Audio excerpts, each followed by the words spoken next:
Hi, my name is Amy. Thank you very much for watching, and let's make some bad financial decisions together. This is for entertainment purposes only, so if you're entertained, please like and subscribe. I would really appreciate it. So today I'd like to talk to you about YBST and YBTY. I didn't attend live because I forgot about it, but the ambassador Kwan interviewed Will Rind, and the ambassador of Kwan is a really good interviewer. I would recommend listening to this because he's just really personable and did his homework, and it was a really good conversation between them. But he did ask about the fund of funds, and then he asked, is this a wish list thing or is it actually submitted to the SEC and we'll get it sooner than later. So he said, yeah, we did and submit it to the SEC already. So then I decided to look it up and see when it was and when we can reasonably expect for this to go live. But first, before we talk about GraniteShares, I was actually recording my distributions from, and I was from everything from this week, XBTY, and I was looking for NVYY, and for some reason, it was not in my October spreadsheet. And so I looked back at September, and for some reason, the entirety of September, I just did not have NVYY as a holding that I have. So I went back today and recorded what I actually got in distributions. So instead of 9,800, which is what I posted with my portfolio review for this last month, I actually made $11,560, which is a little bit of a difference.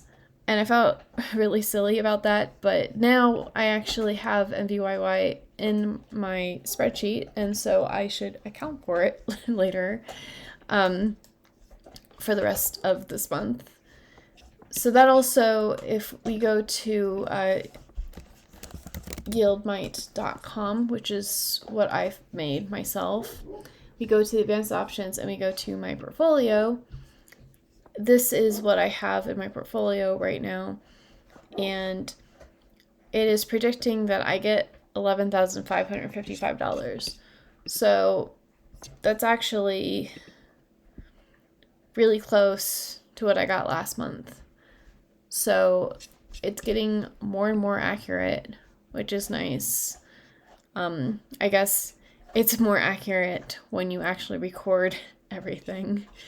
Anyways, back to GraniteShares, YBST and YBTY.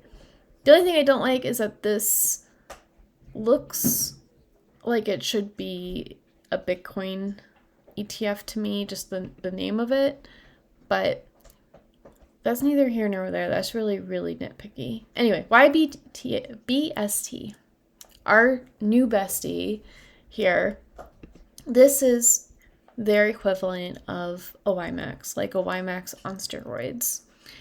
And the most interesting thing about this one is that it's equal weight and it rebalances monthly. So I don't think it says like on the last 3 business days of the month. So if I ever talk to Will Rind again, which I am going to California in a couple of weeks and I'll see him there, I will ask him about that because it's interesting to see when it rebalances and what naturally becomes a bigger position because the price has gotten much larger for some of these leveraged ETFs because they are 200% that reset daily. Anyways, so the other really interesting part for this is that they actually have a big section in both of these funds about tax loss harvesting. And I don't remember ever seeing anything about this before in a prospectus, but basically, if a fund loses a lot of value, they can choose to sell out of the security and then they can get into derivatives that are substantially the same as the underlying that they just got out of for that Yield Boost ETF. And they'll do that for 31 days. And that way they have properly done the tax loss harvesting for us, which will probably be the return of capital that we see so often. So it's nice that they're doing the proper tax loss harvesting for us. And then for the GraniteShares Yield Boost Top Yellow Lurgers ETF, and don't worry, GraniteShares, nobody ever looks at these prospectuses, so your secret is safe with me. And honestly, I'm so paranoid about flipping the E and the I whenever I type out yield. It's just one of those things. But the GraniteShares Yield Boost Top Yielders ETF, this is an interesting one because it's up to the manager's discretion on which 3 to 10 ETFs they are going to include in here. And I feel like I just skipped over. So this one, I know what I'm trying to find for this. Basically, yeah, they have a portfolio construction section. And so what they're looking for is to include the top implied volatility ETFs that in their universe of funds. And it's not based off of momentum or price momentum. So it's not necessarily the ones that are appreciating in value the most, it's the ones that have the most implied volatility. So this will be a relatively large distribution. So this is more like FEAT from YieldMax, except instead of doing it programmatically with using different analytical data points to see which of their funds is experiencing the most momentum. This is just the fund manager using their discretion to which 3 to 10 ETFs they want to include in it. And I believe this one also, first of all, it resets every month. So they choose which funds to include every month. And then they do have a tax loss section. So if one of the ones they chose goes way down, they can choose to sell out of that yield boost, buy into derivatives that trade on the same underlying, and for 31 days, and then they buy back into the ETFs so that they can do proper tax harvesting.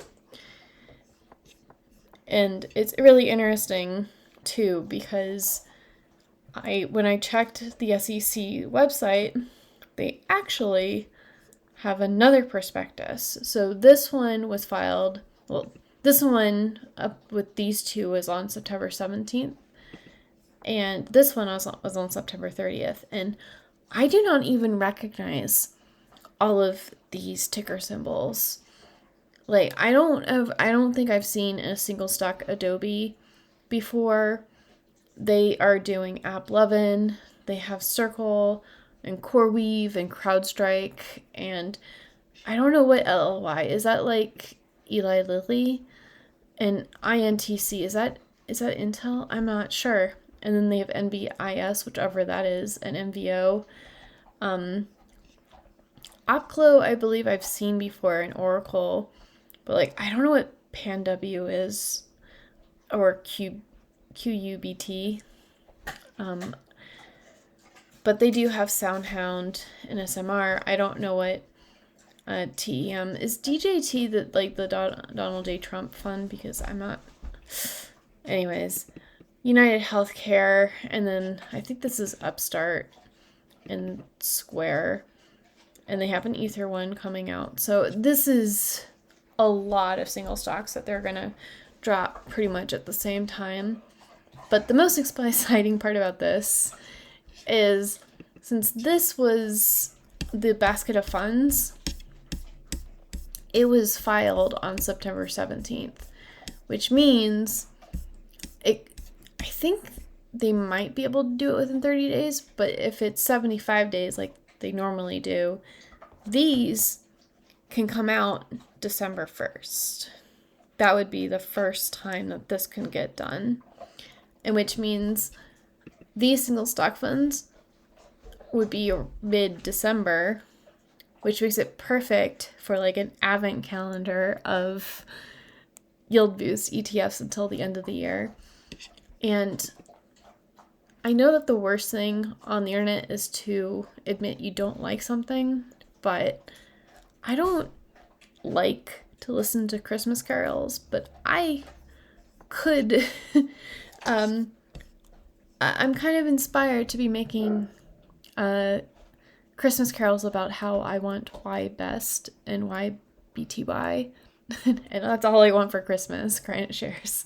Because I think that these are going to be really fun to be in and to go over and to keep track of. Because notice how none of these in here are Moderna. So, and they have some that I wouldn't necessarily go out of my way to own. But I think that having really good underlyings, a limited amount of those underlyings into a fund of funds will be really helpful for making sure that, I can still be sustainable. And I just like the basket of funds ones. I just feel like they're relatively more diverse.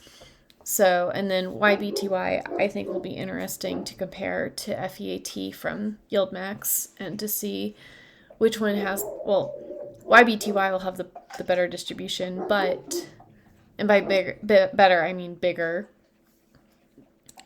but which one will have the better total return? YBTY will have the better total return in the bull market, but if we ever have a bear market, then maybe FEAT will have the better one. Anyways, I think these are interesting, and I cannot wait until they actually come out and are available for us to purchase. So are you excited about YBST and YBTY? And let me know in the comment section down below, and I'll talk to you all later. Bye.